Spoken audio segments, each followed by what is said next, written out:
First Officer's Personal Log, Stardate 47457.1. With the unexpected arrival of Admiral Pressman, my old CO, I find myself in an awkward position. Councillor Troy has suggested I might get a few insights by calling up an historic holo program.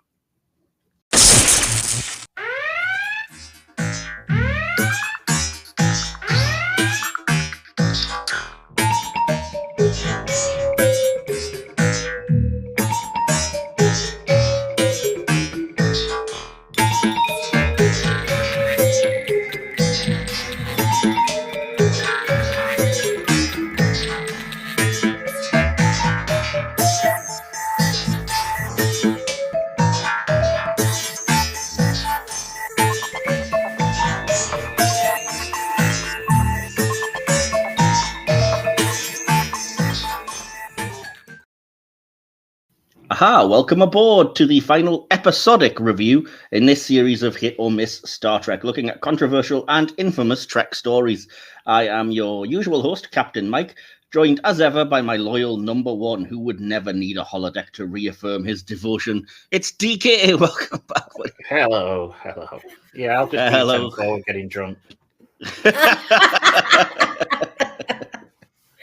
Sounds like a plan, it really does. And joining us for this deep dive, we're once again beaming aboard our special visiting guest. It's Nita from the Sci-Fi Queens. Welcome back. Thank you for having me.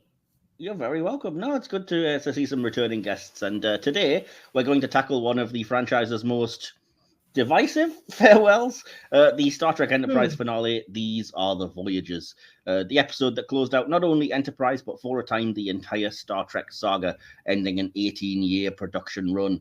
In this unique send-off, we see the return of Riker and Troy, next-generation-style holodeck interference, and a conclusion that sparked controversy among fans and critics alike. We'll bring our own experiences and insights as we revisit the highs and lows of this polarizing finale. From questionable character decisions to the much-debated legacy of the show, we'll be holding nothing back. So buckle up as we dive into what some call Enterprise's final misfire, and others maybe a fitting goodbye.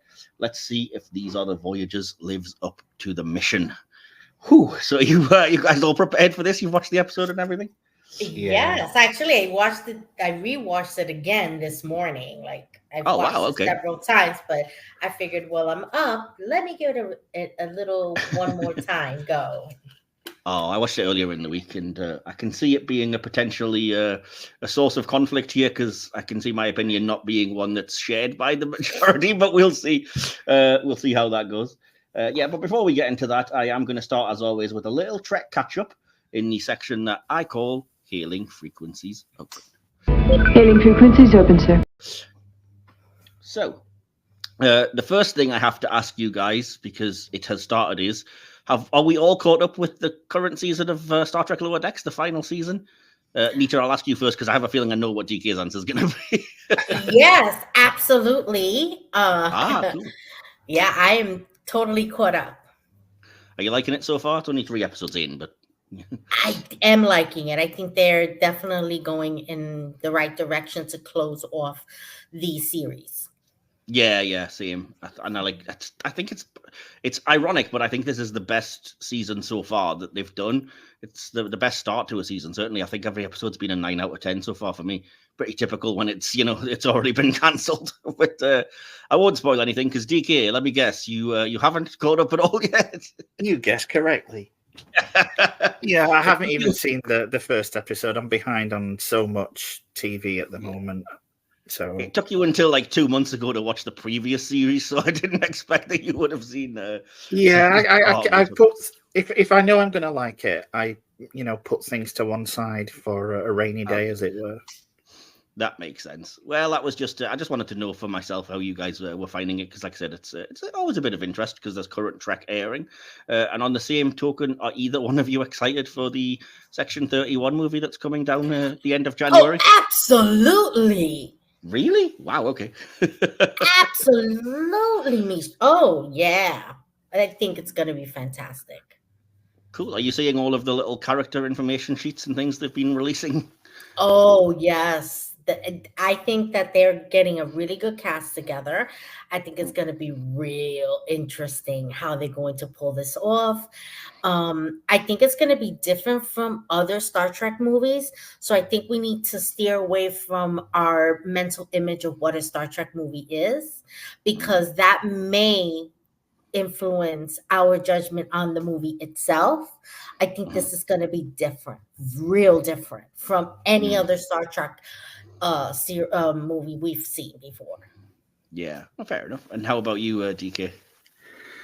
I'm cautiously looking forward to it. As you know, I'm not like you. I'm not a big lover of the whole Section 31 thing, but it's Michelle Yeoh. She's not let me down yet. So yeah, I'll give it a go. I wanted to be excited, but the more I'm seeing about the kind of character descriptions and all of the, the very brief bit of plot we've been given, I'm just like, oh, this really is as bad as I was worried it was going to be. It sounds like, it's all people have been recruited for the secret Black Ops part of, and I'm just like, oh no, what are we doing? I don't want to watch that.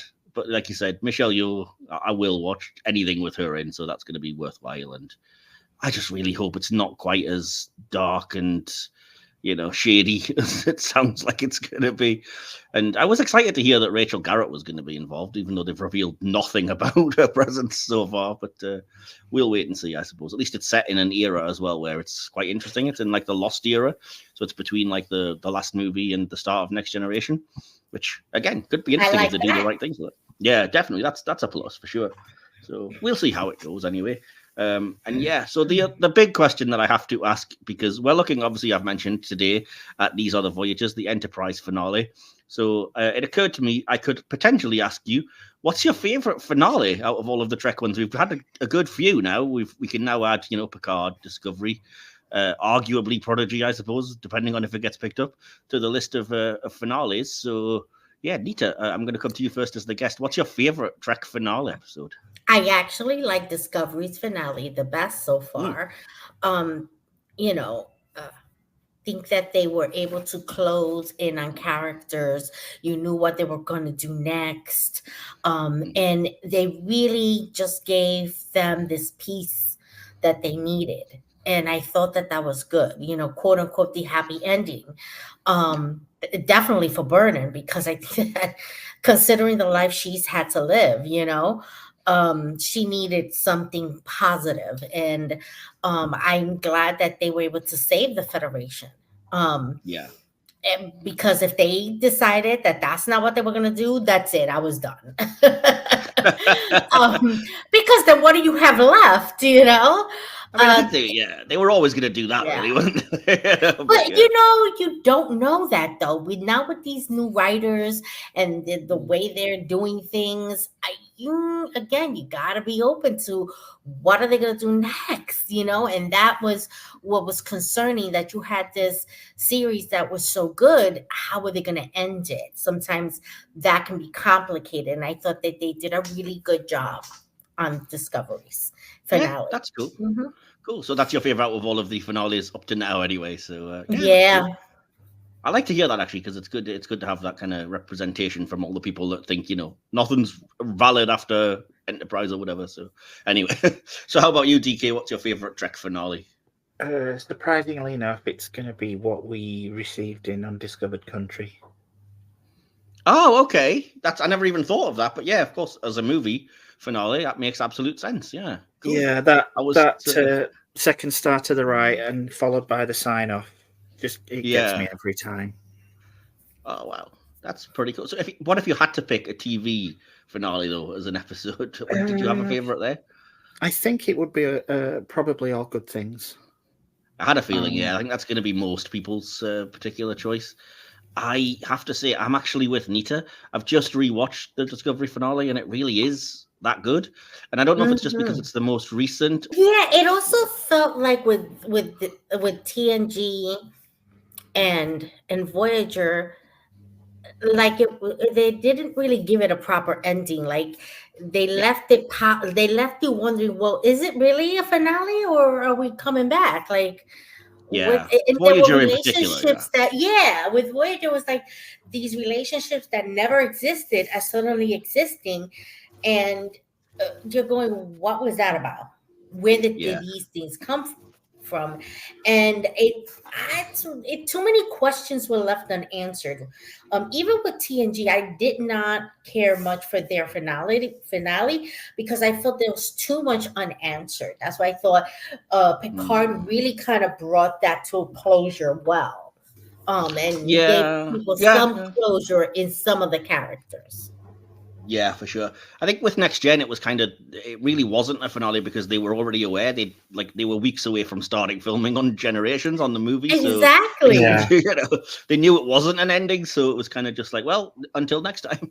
But yeah, and I mean, DS9, I think it's one of those things where I don't really see it as a finale so much as because it has to end so many things. Like you can't watch it on its own. It's very much the conclusion of this multi-season arc, and everything has to be wrapped up. And so, and I didn't like what they did to Sisko's character. Like, no, I didn't either. No, I didn't like that. Oh, he's with the prophets. No, the prophets didn't care that Cassie was pregnant, his wife was pregnant, and like it just didn't feel right, that whole ending. They didn't give you what's next for the Cardassians, which their whole entire planet had gotten destroyed. What's next with the Bajorans? I felt like there was this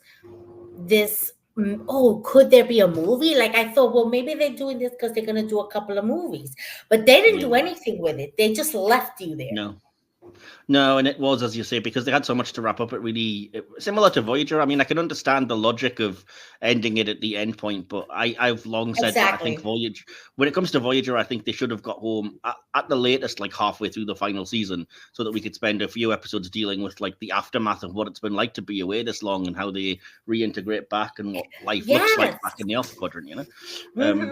And Naomi, who was born and raised in space and has never really been on a planet, only once as a baby. How is she going to adjust to real gravity and real atmosphere? Like, I want to know. we know now that she's one of the top 30 under 30% of her lifespan, apparently. I mean, what was that about, too? Like, it was just weird. I love that joke when Boyne was getting upset because Naomi's on the list and he's like, she's like 10. Exactly. Anyway, so yeah, that's but I think Lower Decks is heading towards a very good finale.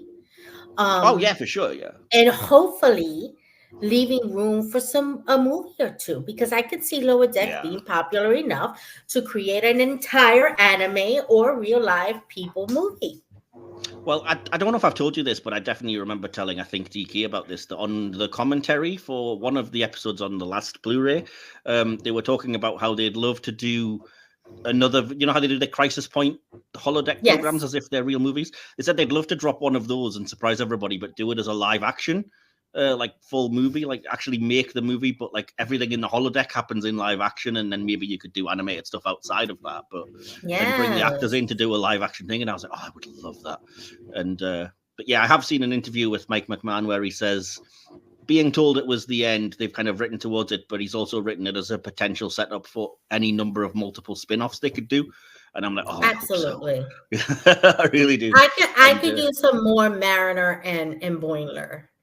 Oh, for sure. Yeah, we'll see what happens with that. And just to quickly address what you mentioned with Picard, I think that would be really close to being my favorite if it wasn't for the stupid scene of the Enterprise D doing a Death Star trench run on the Borg, which I just really resent.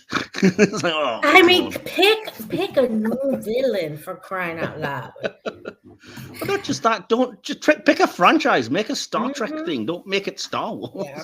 I mean, and if they do bring back another series that's stemming from Picard, and they've got Picard's son, and they bring back the Q, I'm gonna be pissed off.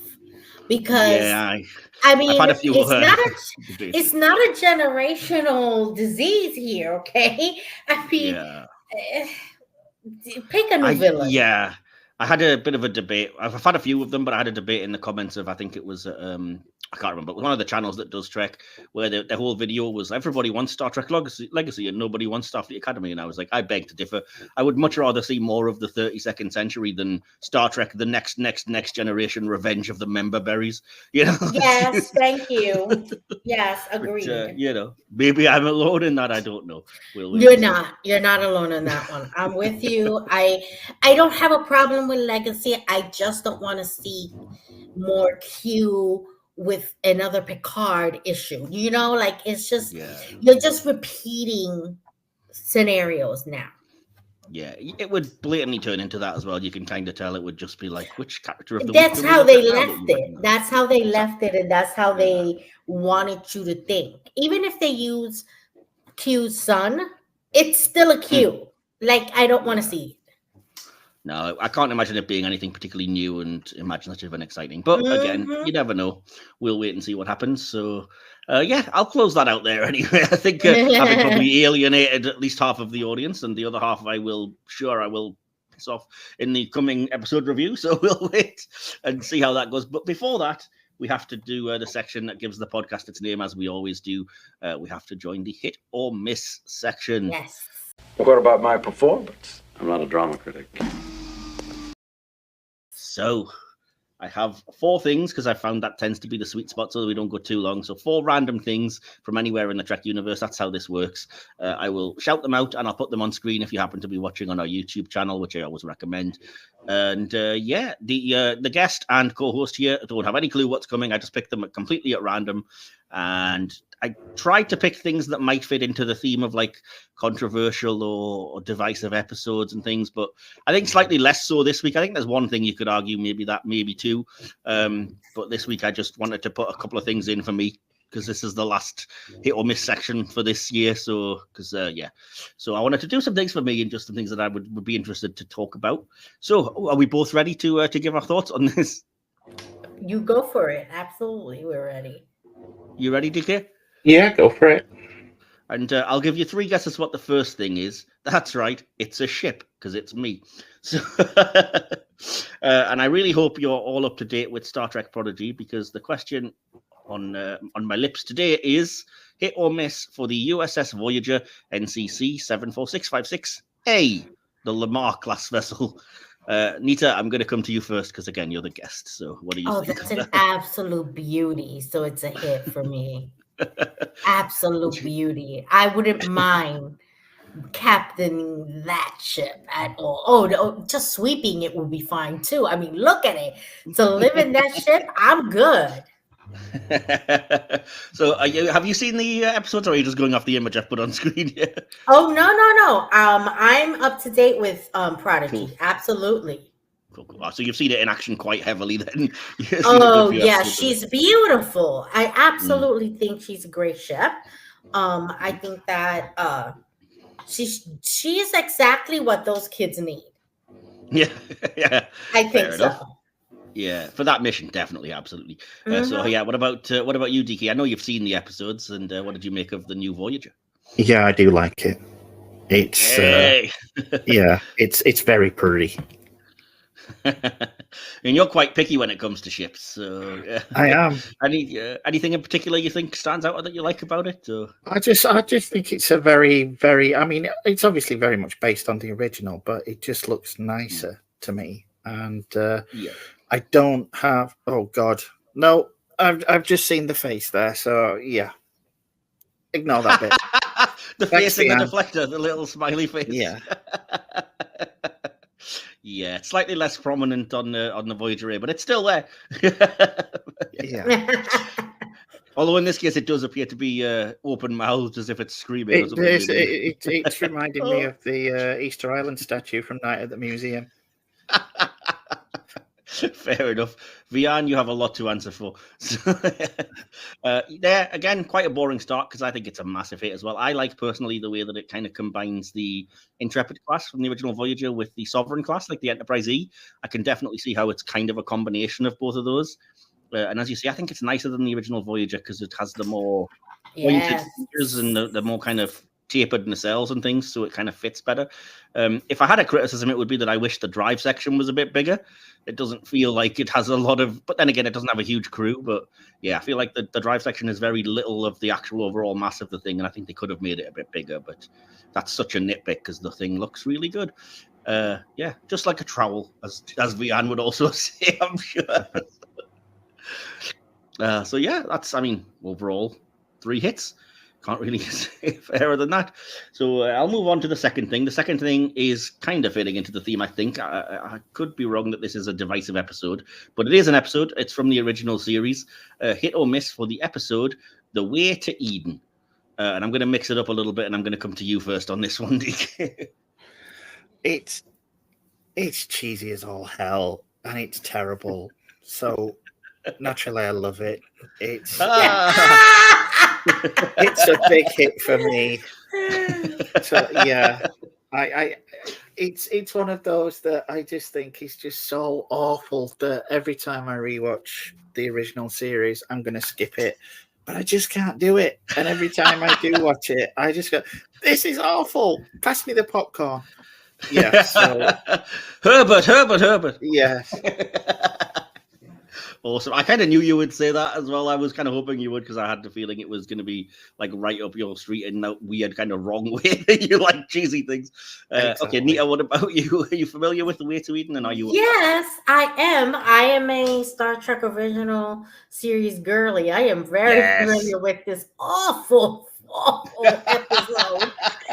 But it's awful for reasons that have not much to do with the episode itself, so much as I mean the whole representation of this whole planet is just, it makes you scratch your head and wonder. You know, I mean the kind of hippie commune. Yes, the hippie commune thing.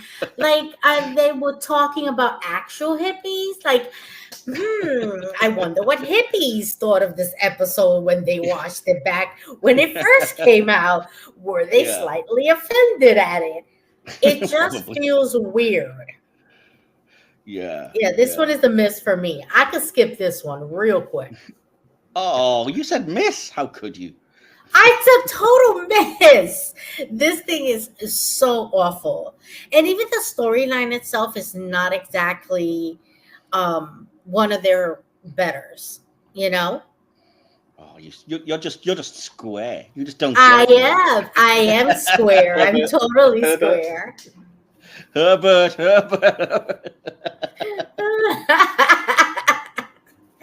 Oh, yes. The judge banged the gavel and said, "No bail, gonna lick his hand and wag my tail." I'm in DK's camp. I love this just because it is camp and it's so cheesy, and it's almost like a kind of historical record of like people, they want to comment on the hippie movement, but they just don't have a clue, really.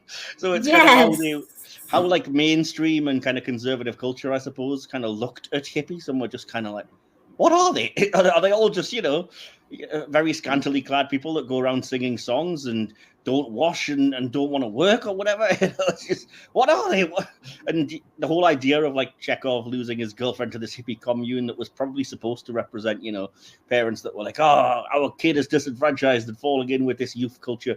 But like you said, what makes it such a hit is that instead of being a serious meditation, it's just so beautifully corny and so 60s. And like I said, the funny kind of the songs and the cheese factor, I can't say enough about it. It's just, it works so well. So long as you don't take it seriously, as you said, you might well be offended if you thought this was actually a representation of, But now you're making me want to rewatch this episode. You know that, right? Oh, it's one of those that you probably like DK. You're probably thinking it's terrible, and you are right. But it's one of those that's terrible in a way that makes it just so watchable, because you can't not look at the weirdness of it. Once this episode goes live, there'll be a comment underneath it from Nita saying, "I changed my mind." No. I rewatched The Way to Eden, and I've now got that song on my Spotify playlist. Oh well, with 2-1, it's going to end up being a hit against all of our better judgment, I think, at times. But Yeah. Oh, come on. It's just fun. We won, DK. We won. So the third thing on the list is another ship. You might, realize the link here. Hit or miss for the USS Voyager NCC 74656B, the Pathfinder class vessel. And Nita, will come back to you first for this one. It's not the prettiest of ships when you look at it. But it's not exactly awful either. It's kind of like, if that's all you've got, I'll take it. Okay. I mean, it's not like I got a ship presently, parked in the street, waiting for me to go to space. If that's all you've got, I'll take it. But honestly, I don't know that I like the colors on this. That's kind of a Star Trek Online thing, though. You can assume if it was to be in the main show, or I don't think they'll color it that way. Yeah. I think this is is there something in between hit or miss? There's soft miss and soft hit, but we kind of have to land on one or the other. How about a soft miss? Okay, that's fair enough. So you don't like it, but you don't hate it strongly enough to really Exactly. It's not gross or anything. Got you. DK, what about you? Ooh, the contemplation. I can almost hear the little monkey in your brain winding. Yeah. I can smell his brain working right now. It's like on fire right now. The monkey up there is just twirling the barrel on his game of Russian roulette. I don't mind the delivery so much as the nacelles in that bottom left picture. It just makes it look a bit. That's one of my favorite parts about it. I love that they're underslung and they're kind of I like the way they're attached and everything. I'm like DK with this. I don't know. I get the feeling if that pulled into dry dock, there'd be more than a few people going, "Oh, thank God I'm not stationed on that thing." I know it's the future. We don't judge, but this. I think that kind of deserves it. Other than that, if I'd not seen that angle and I just saw it from those top two views, I think it's not bad. It's just. Well, you play a lot of Star Trek Online, so I'm assuming you've seen probably more of the Pathfinder class than us. So. Yeah, it's not something that's. I couldn't tell you the stats on it. I don't know how it holds up when you're actually playing it. But if I've ever looked through the store to get myself a ship, I can guarantee I'll have seen this and moved quickly along. Oh, that's a shame. That's it. Yeah, agreed. So hit or miss, dare I ask? I'm not going to outright hate it because, as I say, I actually quite like delivery, but I'm used to the Star Trek Online world. So, again, it's a soft miss, same as Nita. Oh, dang. Oh, well, I did include this. It is a Star Trek Online ship. That's where it was kind of originated from. And I think Thomas Marone, the guy who designs the ships for Online, did make it. But it is canonically the Voyager B as well, as we see in Star Trek Picard. So it exists and it is part of the real universe. So, and I have to say, I like it a lot. I didn't expect to be completely out on my own on this one. I think it's really good. Again, I like the way it keeps the Voyager lineage that we see from the Voyager and Voyager A, and even, we'll see in the Voyager J.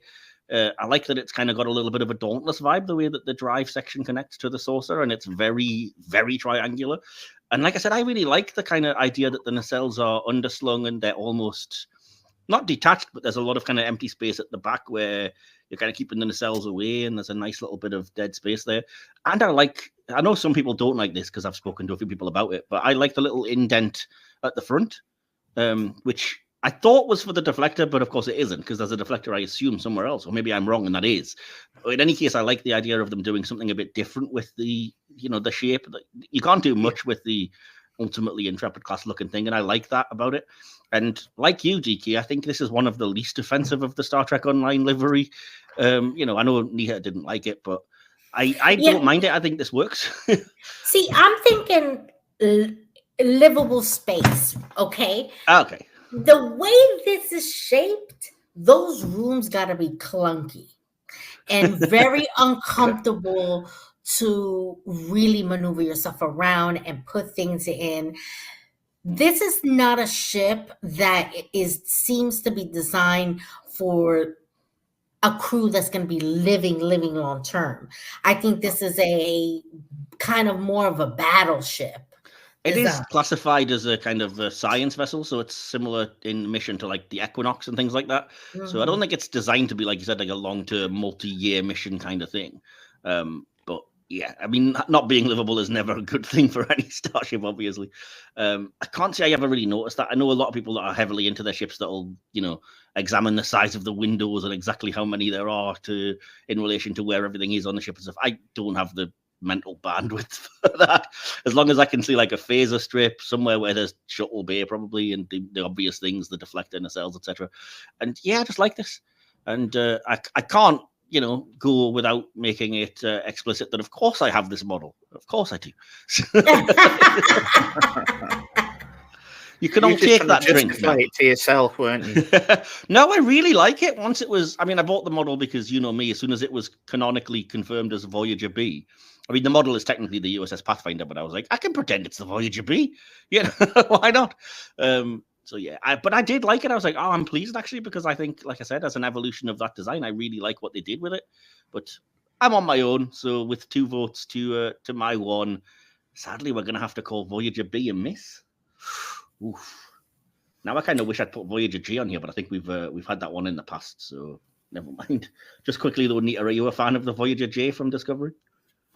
I do like that one. That one is really nice. So it's just the one, the Voyager B, that we're not a fan of. Fair enough. Yeah, that was just not good for me. Yeah. Okay. Well, the final thing on this list is, I would have said potentially controversial, but again, I'm just not quite sure, and certainly not for me as a fan. It's a character from Voyager. Hit or miss for the character of Lon Suda. DK, again, we'll come to you first. We'll mix it up. Hit or miss? You better go. Lon. Yeah. Sorry. You didn't know who it was at first. If I'd said Brad Dourif, you would have exactly known who I was. I would have known straight away. I love him. It's just another one of his psycho characters. I'm up for that. Yeah. Wow. Short and to the point. Yeah, well, it's Brad Dourif. There's nothing this guy does that I haven't really liked. So Alien Resurrection? There's almost nothing that this guy does that I haven't really liked. He got his kind of moment at the end. It would have been nice, it would have been nice to have seen more of him prior to the story in which he featured. He's only in 3 episodes, 2 stories. Yeah, I hate that about episodic television, that when they throw a character in that's ultimately going to be sacrificed and think, oh, this is going to mean something. No, I've only just met him. I don't care. But yeah, Brad Dourif, always worth a watch. Fair enough. So what about you, Nita? What do you think of the character of Lon Suda? I loved his character and was kind of upset when he killed him off. I thought that they invested so much of Tuvok's time and of talent and his Vulcan therapies, and you're just gonna kill him off. Like, how does that exactly work for you? I thought that they needed this person on board. They needed someone like him because it showed a side of humanity. Not that he was human, but he was this beta set, a side of a species that was all about emotions and feelings, but he didn't have any. And he had this violence that was something that you don't really see in Star Trek. And I thought that this character really gave that perspective that, we're being an advanced species, but we're still primitive in our emotions and without violence. I really thought they could have done more. Because I felt like I get why Tuvok said execution as a choice because of the circumstances that they were in. But he wasn't going to kill him. He was going to be in that room for 75 years. 75. He was gonna die in that room had they not gotten home. But they just could have used him a little bit longer before giving him this, quote unquote heroic death to redeem his character. Yeah. It just I thought they could have done more with him. Okay. But overall, what you saying then, hit or miss? Oh, he's a definite hit. I love him. Cool.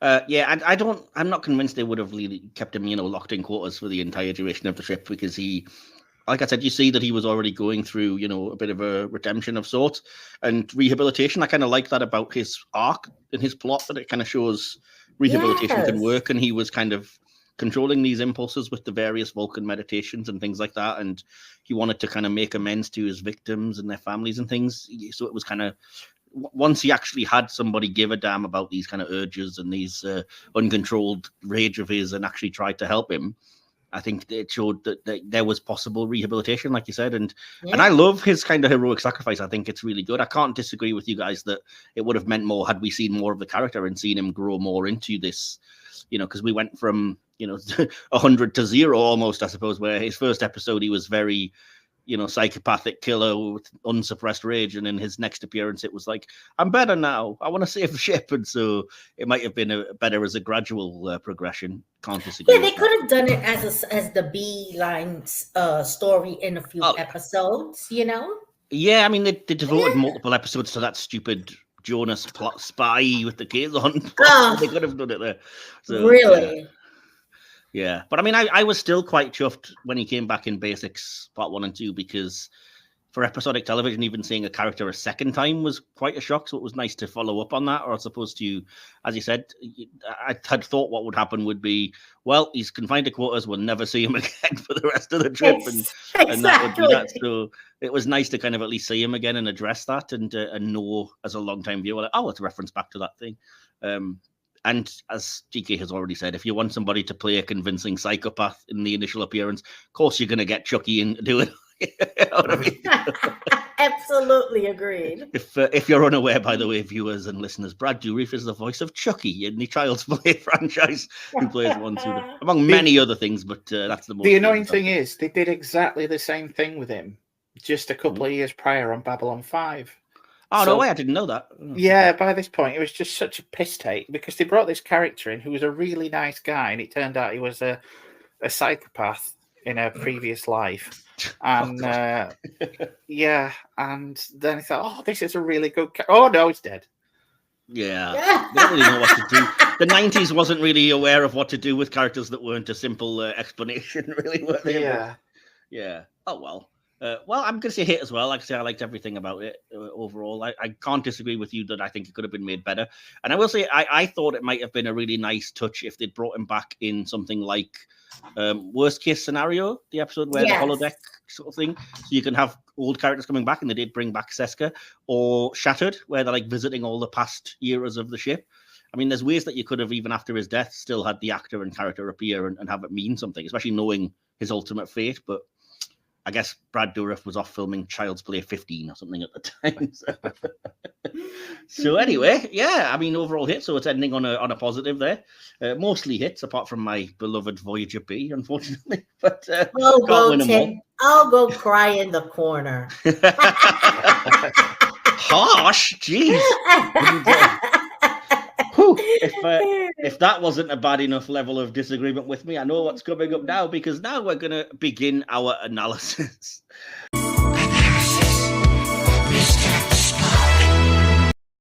We're going to jump straight into the episode review, as I've mentioned, of These Are the Voyages from Star Trek Enterprise.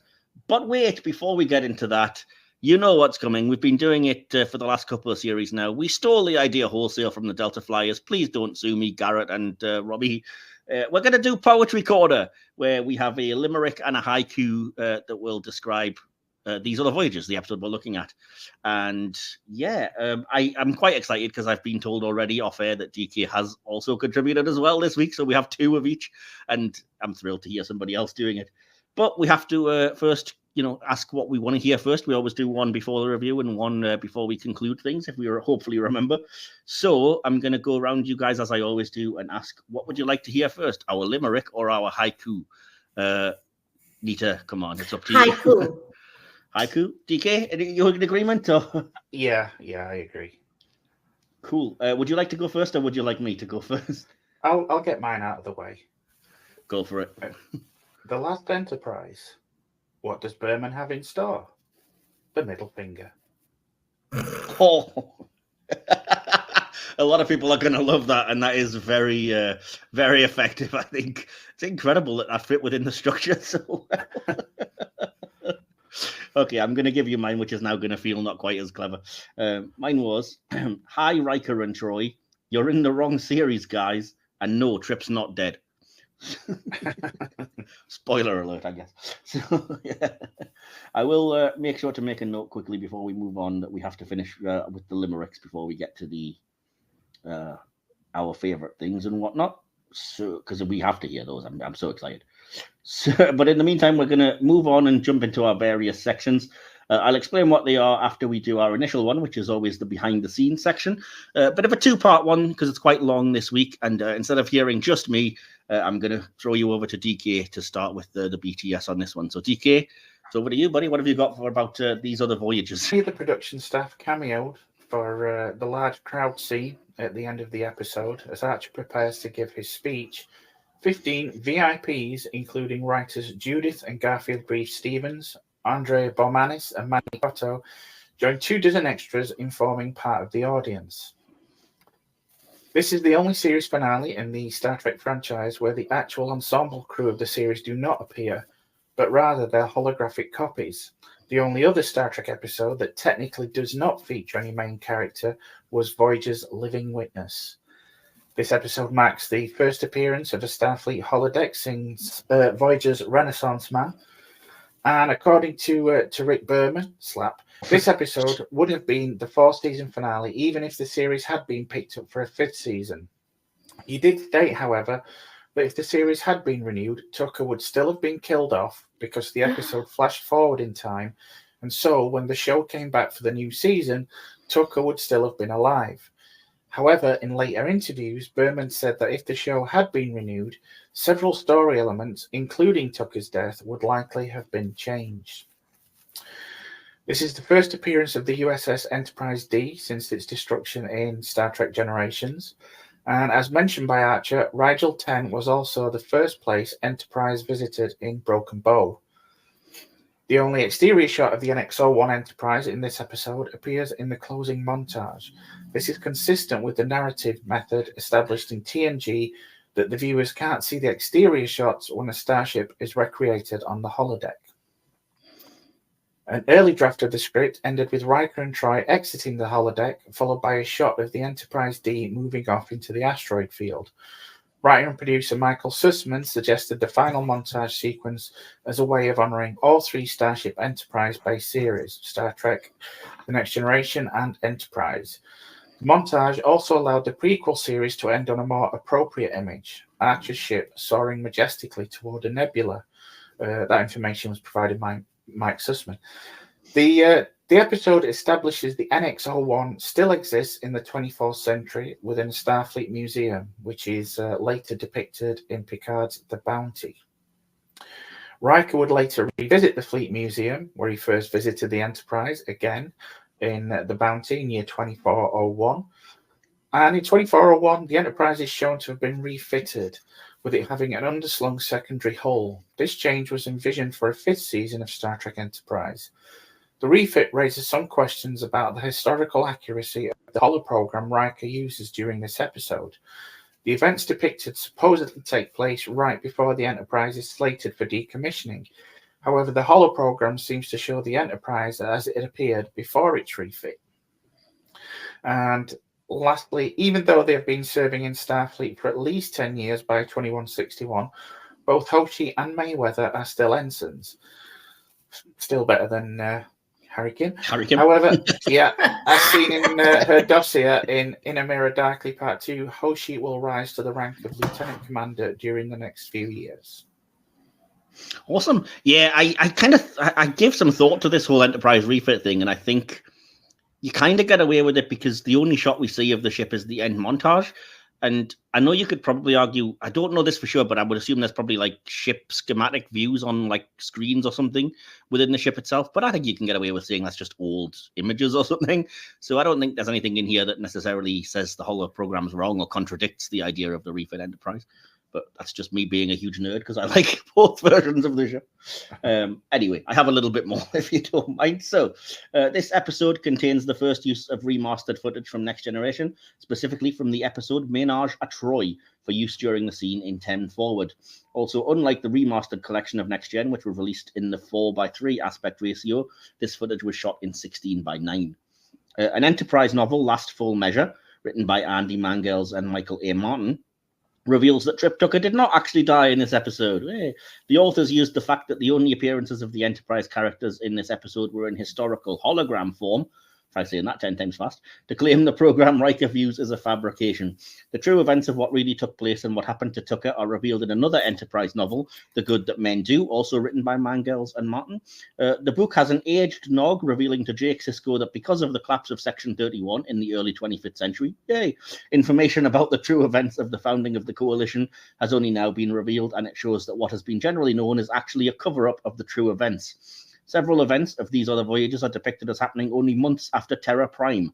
The two old friends also note a laundry list of inconsistencies in the original Holo program, many of which were pointed out by Enterprise fans immediately after viewing. Among the more obvious ones are the ship's lack of transfers or promotions during the intervening years, no deaths or ship modifications during the Earth-Romulan War, which is never mentioned, the criminals/pirates with a Warp 2 capable ship that somehow catches up with the Warp 5 Enterprise, and the complete lack of Makos or security officers challenging the pirates as they stalk the corridors of the ship with impunity. So, yeah, that's all I have. Anything there that particularly stands out or, fascinating or that you wanted to argue about or agree with, Nita?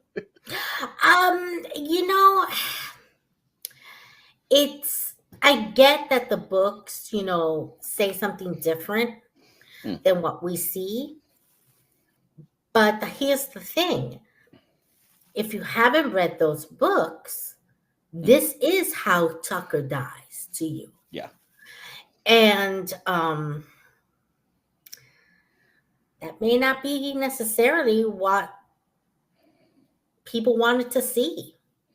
I get it. Yeah, no, I get that's a controversial decision. But I remember even before the books came out, I always questioned Tucker's death because there's that one moment when he's going into the machine for his supposed, life-saving surgery where he just smiles and winks at Archer. And that always stood out to me as really incongruous to what was going on. And obviously it wasn't, presumably, I'm guessing it wasn't intended to be a hint of anything else, but I always took that as, hang on, there's something else going on here. And that's a story for another time, had we carried on. And I will say I've watched the Enterprise cast roundtable on, I think it's the season 1 Blu-ray set. And Brannon Braga talks about how he'd love even now to get picked up for a new season and do more Enterprise. And Connor Trenier says, well, that doesn't really help me out, does it? I'm kind of screwed. And Braga just says, we'd find a way to bring you back. It's sci-fi. You're not really dead. So as far as the people that make the show are concerned, it also doesn't kind of count. So I'm like, yeah. Well, which is true. I mean, Star Trek has brought countless people back that has died from the TOS era even. So, I mean, that is very, very true. But you, D.K, anything in there particularly stand out to you or no? Just going on from that, I just thought it was completely unnecessary. They've got out of a lot worse scrapes than that in any Trek series, and it just felt cheap, and it just felt a way to get some drama in the episode, which wasn't needed. And I hate it. I did actually start reading the novel where he comes back, and I gave up. It was just I like it. just too much Section 31 for me. Yeah, but it's writing them out of Star Trek though, so that's got to be a plus. Yeah, I don't know, but again, it's like Nita said, unless you read that book, he's gonna be dead, and I just think it was just a really cheap way of doing it. Well, it was. I'm gonna briefly defend part of it. So since we're talking about it, we may as well get into talking about the various different sections. Again, if you're new here, we talk about writing, acting, direction, VFX, special effects, etc. You'll see as we go along. And if the conversation flows as it is right now, when we go a particular way, we'll just follow the train of thought because it makes more sense. So I will say I don't agree with the idea of killing off Tucker, and I think it was a bad decision. But I also, at the same time, I really like what they did with it in the episode. Like, I love the effect that it has on Archer and T'Pol by the end, and the way that it resonates with Riker as he kind of wrestles with this decision to speak to Picard, whatever you may think of that. So I like the dramatic kind of things that come from it, but I do agree with you guys that like it was handled poorly because it just didn't seem, it seemed arbitrary. It wasn't believable that it could have been a situation that would have led to something like that, and I would have liked to have seen it, if it was going to happen, done at least better. Or more convincing, or more heroic, or any number of things, you know what I mean? But, I mean, they were on their way to sign a treaty. They could have used that for the purpose of him getting killed if they were going to kill him off anyway. But because of Shram's daughter and the stealing of the amulet, I kind of like that though, because it was nice to get Shran back involved, which again people always forget in this last episode. I think it was a plus point, you know. I like Shram, but they could have involved him in a different way. He could have been on Earth, part of that whole delegation, and they could have uncovered a bombing there. Honestly, this episode to me would have been a good episode, but not a good finale. This could have been like right before. Yes. I'm not a fan of what they did for them in the finale. And considering all of the difficulties that Star Trek Enterprise had being accepted as Star Trek, because they were before Pike, before Federation, before everything, people had a hard time adjusting after having so much Star Trek be a certain way to this new type of Star Trek where everything is different. There's no, Federation, no laws that govern them. It's all very, very new. And, they don't get along with the Vulcans as well as you would think. And there's a lot going on there. That was a lot of adjustment that fans had to make. And I just feel like they really missed the mark to give it a read. They could have introduced the Pike era or the Kirk era, something. They could have led to that. I mean, they do allude to it. They allude to it, but if you're not paying attention, you miss that. I mean, they make quite explicit reference to him wanting to be on one of the Warp 7 beauties, and they're toasting to Warp 7 instead of Warp 5. So I think they do enough without getting really like kind of fan servicey, I should say. And so no, anyway, I have a kind of a rebuttal to that, but I want to give DK a chance to get involved. So DK, what do you think of the presence of kind of Shran in this episode? Do you like his kind of plot and the way it falls into it, or? It would have been. This is the problem I have with the episode in general. They're just trying to put too much into 40 minutes.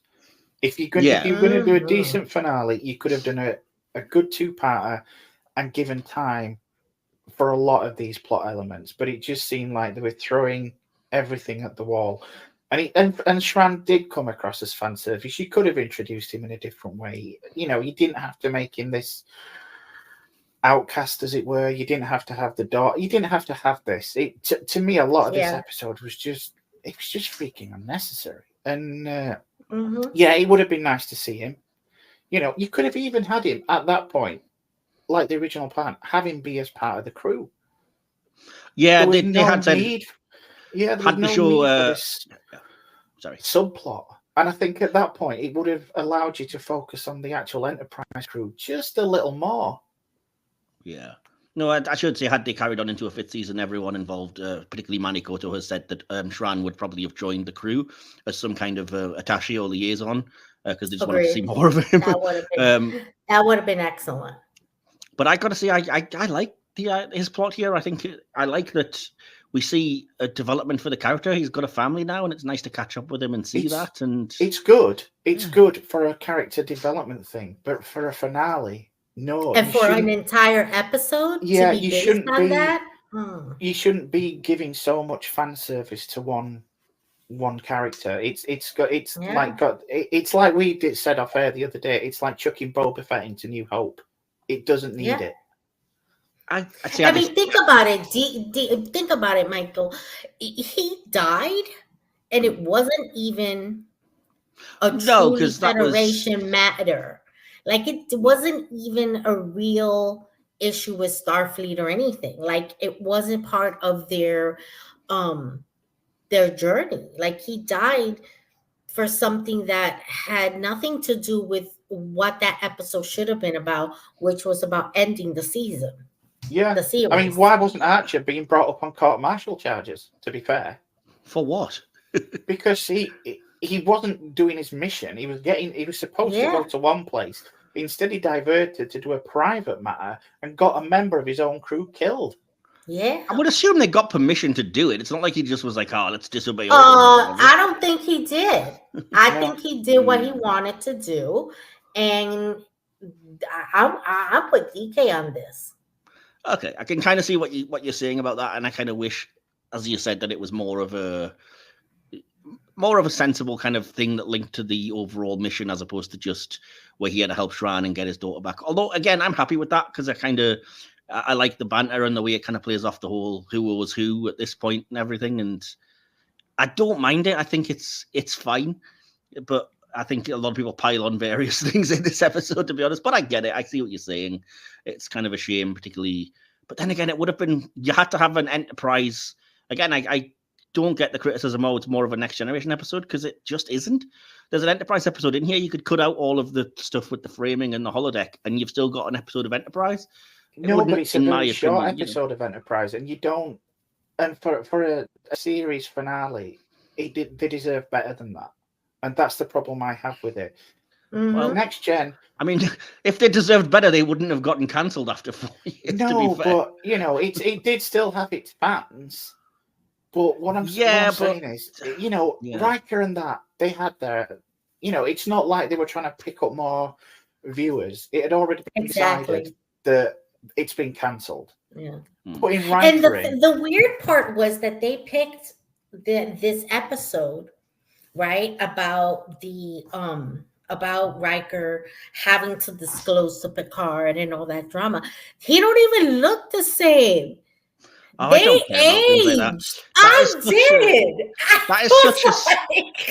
That is such a fan nitpick, because I can guarantee if they'd used something to de-age them or whatever, people would just complain about that instead. I really don't care about that. Naturally, people age. I couldn't give a crap. And I'm sure if you watched the Pegasus and then watched this straight after, it would be horribly noticeable. But I never do, and I never once watched this episode during the time or any rewatches and just go, "Ooh, they look completely different," because they're fine. I mean, you don't need to go overboard with de-aging and stuff like that, and I'm fine with it. Honestly, it really is quite nitpicky to be like, "Oh, look, they've clearly aged." Well, of course they have. We can't literally turn back time. What do you want? It just. But you see, that's what makes it weird to look at. I don't find it weird. I'm fine with it. It's not so much that; it's just that you're wasting so much of an episode on a story that's already been told. Mm-hmm. I don't see it as a waste, because kind of what they were saying, I kind of see it as an intended kind of, they say Valentine to the fans, I say basically it's closing out the 18-year production run that started with Next Generation, so it makes sense to reflect back to that. And I think the way they did it was good. But you could have done that pretty much just by having that epilogue with the 3 ships. The fans are going to pick up that it's not. That wouldn't have been really. Talking about how Enterprise deserved better, the entire run deserved better than just 2 seconds of a montage. So again, I like that they actually addressed the idea that, like I said, this people forget this isn't just the end of a show that got cancelled in its 4th season. It's the end of this 18-year production run. You should do something to. No, but they knew that they were going forward in next generation. Mm-hmm. Movies. But they didn't. The Nemesis by this point had come out and bombed. So, like I said, this is the last Star Trek thing we got before Discovery in 2017. It was the end. Like I said, they should have done it as a 2-parter and done it well. You can argue that, but that's not really in their hands. You know what I mean? They get given what they get given. And they get given what they get given, yeah. But what they gave themselves was basically a really god awful script. Oh, other than a couple of scenes, which were decently played, I think a lot of this was wasted, and I can understand why people hate it so much. I don't entirely hate it, but I'm fairly close to that. I'm disappointed by it. I am disappointed. I wouldn't say I hate it. I am disappointed by this episode because I feel like DK that they could have done better. I just don't get this fan entitlement when it comes to Enterprise, because the entirety of the run, it was always, it doesn't fit in with the canon, and it doesn't really reflect, it's not true Star Trek, whatever. Oh, no, I don't agree with that. They absolutely. I mean, I don't agree with it now, but a lot of the fan response at the time was exactly that. And so you have the last episode. Agreed. The last episode firmly places it within that canon and connects it to everything Star Trek, and people complain about it. It's just, well, what do you want? you can do it, and you cannot make such a hash of it. Well, I don't see it as a hash. I don't get what the issue or what the problem with this is. I genuinely think it was a clever, pretty imaginative way to do it, and it works for me. It reflects back, to my favorite Trek series and the start of this run, and it's got emotional resonance to the plots that we know from the various characters and things. I do not get what fans wanted. I truly don't. This is the thing. There isn't much emotion for the crew that you've been following for 4 years. Oh, there absolutely is. What? No, they seem. Look, you look at Trip's death. They seem like an afterthought. No, the entire thing seems like an afterthought. Travis, Hoshi, they get very little. They've got very little for 4 years. They can't expect something in the last episode. Yeah, no, but all right. If you're gonna not give them something, at least have it replaced by more prominent members of the crew, not from another series. You did. No, you did. No. They did plenty for me. The most powerful stuff in the episode is the Enterprise character stuff, the stuff with Archer and T'Pol and him and those two and Phlox at the end. And I think everything's there. People just want to complain, to be perfectly honest with you. It's not a question of wanting to complain. It's just recognizing that this should not have been a finale. No, I think this could have been the episode before the finale. Yeah. Well, you can watch it that way. You can do that if you want. Like I said, Enterprise got a finale. It's called Demons and Terra Prime. Live with it. Do you know what I mean? This is not the finale to Enterprise. It's the epilogue to Star Trek as a franchise. Yeah, I'm not buying that. I know what they're trying to do, but they didn't do it well. Well, anyway, I think it was fine. Like I said, I think it worked really well. It was nice to see the next gen again, and I don't know. I've got a couple of random notes I could get to, but do you guys have anything you wanted to say before I do that? No, I've said pretty much. Don't be mad at us because we don't agree. No, not at all. People are entitled to agree or disagree. I'm just strongly defending something because I'm passionate about it, and it's very rare for me. You can be passionate about it and still think it sucks. Absolutely, I'm not disagreeing with that. I'm just trying to give my point of view. I'm not hating anybody for not liking the episode. I just personally, I would have liked to see less Deanna and Riker and more of the crew. Yeah, I get that. Yeah. I get that, and a lot of people would have said the same thing, but like I said, I didn't mind it. I mean, I'm not going to sit here and say it was ideal and was exactly the perfect thing to do, but I think it works. I think it would have been more balanced, as I say, had they not. If you say, all right, this episode's got 10 minutes in total of Riker and Troy, but the rest of the time it's for the Enterprise crew, that would be fine. No, it's not. Had Shran been part of that Enterprise crew, but then you're spending half of the time dealing with Shran's subplot, which again was an unnecessary thing. Yeah, I get it. I mean, but I'd kind of rather that than the entire time of the Enterprise crew being spent like worrying about Archer's speech and the really boring, clerical aspects of things. At least it gave you a little bit of action in the episode, Well, I mean, you could have had anything happen. I mean, these... Yeah, but it wouldn't have been as good. Well, it wouldn't have been as bad. The thing with Star Trek writers, there's so many good plots that they could make anything. I mean, Christ, they had 2 people in Shuttle Pod 1 in a bottle episode. You could easily do something with a good deal of the crew. I mean, they made it interesting when they were trying to find out what Reed wanted and his freaking birthday cake. You can do these kind of things. It doesn't. Yeah, you can, and give an nice fan service. It would be nice if you ended up with something like that, but chances are you'd end up with something like Doctor's Orders, where you're just bored stupid watching Archer. I like Doctor's Orders. I mean, it's fine, but it's boring as shit. Let's be honest. It would have really been a terrible finale. But you replace. All right, you're suggesting one terrible finale. One would have made a terrible finale as a replacement for the terrible finale that we got. I don't think it is terrible. I contend it really isn't, and I don't get. I've tried to understand, and I don't get it. I don't, I'm not going to turn and say you're wrong. Everybody's opinion is what it is, but I do not understand it. I truly don't. Especially the level of vitriol that it gets. I could understand it being unpopular, but my word, people really go for this, and it's like, really? Come on, man.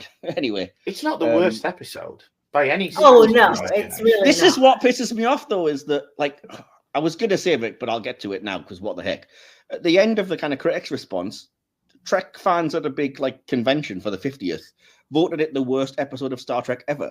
And I am so offended by that. Worse than Code of Honor, the incredibly racist episode. Worse than the nonsense of things like Threshold or Genesis. Worse than any number of... No. In a universe where the fight exists, that should have no place on any kind of list. It's not the worst episode. I think... No, I don't even think it's a bad episode. I just don't think it's a good finale. It's just, as a finale, it's really disappointing. It just seems like they wasted it. I would be much more willing to accept that, and I kind of see where you're coming from, and I can't disagree. Like I said, my counter argument to that would usually just be, well, the finale was Demons and Terra Prime. So, yeah. But, like you said, what really pisses me off more is everywhere that I look, it's, by the way, this is the worst episode ever.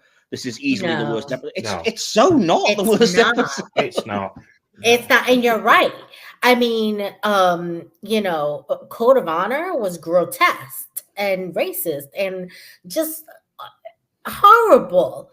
That is the worst episode ever. Okay. Yeah. As far as I'm concerned, especially with such a progressive show as Star Trek, franchise like Star Trek should have never had an episode like that. Absolutely. But even this is not a bad episode. It's just not a good finale. I wouldn't say it's a bad finale. I just wouldn't say it's a good one. No, and not a fitting finale I can completely buy. And, I would begrudgingly say, okay, fair enough. But like I said, that's my real umbrage is the way that people really go for this. And I don't understand it. Like I said, even if you avoid the low-hanging fruit of Code of Honor, which is just like, well, of course, that's bad. There are so many more worse episodes. Like I said, the ridiculous, outlandish concepts or the really boring crap. There's so much worse than this. I mean, love it or hate it, this episode isn't boring. Mm-hmm. It's not boring at all. The concepts in it are not ridiculous. It's not like anybody's mutating into a salamander or something stupid. It all makes sense. It's logical. Went there, didn't you? I hate this logic of, it's not what I wanted a finale to be, therefore it's the worst episode ever. It's like, it's not. It really isn't. It's not the worst episode ever. It's just as a finale, I think it's a waste. Yeah, and I would fully accept, even I would probably say it's the worst finale. Well, it's the worst finale that's designed as a finale. It's not worse than Turnabout Intruder. Oh, good God. Yeah. Just remember that episode. Anyway. But yeah. As the intended finales, it probably is the worst one. But like I said, it's not a terrible episode. It really isn't. You can see what they were going for. For me, it works. If it doesn't for you, fair enough. Anyway.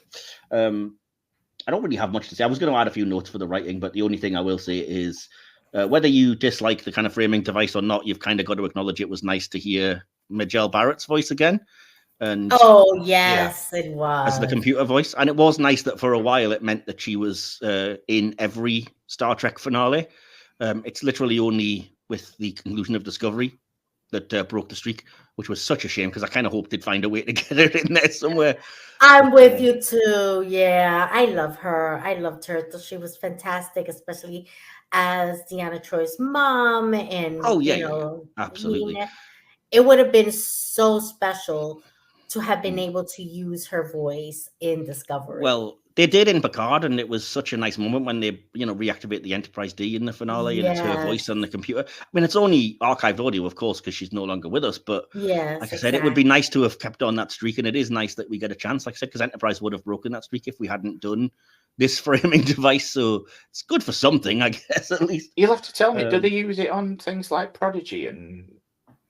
Did they use it for, the updated ships on Picard and no, stuff like the that? ships. I can't remember. The computer voice in Prodigy is a voice actress whose name I should remember and don't. We almost interviewed her. I think it's Bonnie something. I can't remember. I'm sorry. Bonnie Gordon, yeah. Yes, the computer voice on Lower Decks is usually she's a great comedian and she plays Barnes, and I can't remember her name. Jess McKenna. There we go.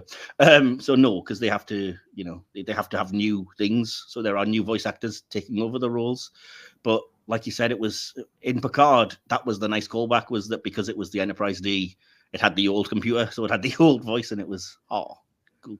But no, I mean, it would have been nice. I had read somewhere that Majel had recorded hundreds of things or something, like enough that they could still have used her voice even after she'd gone, because there was enough there to piece it together and to use archive audio and stuff. But for whatever reason, they decided not to, which is a shame.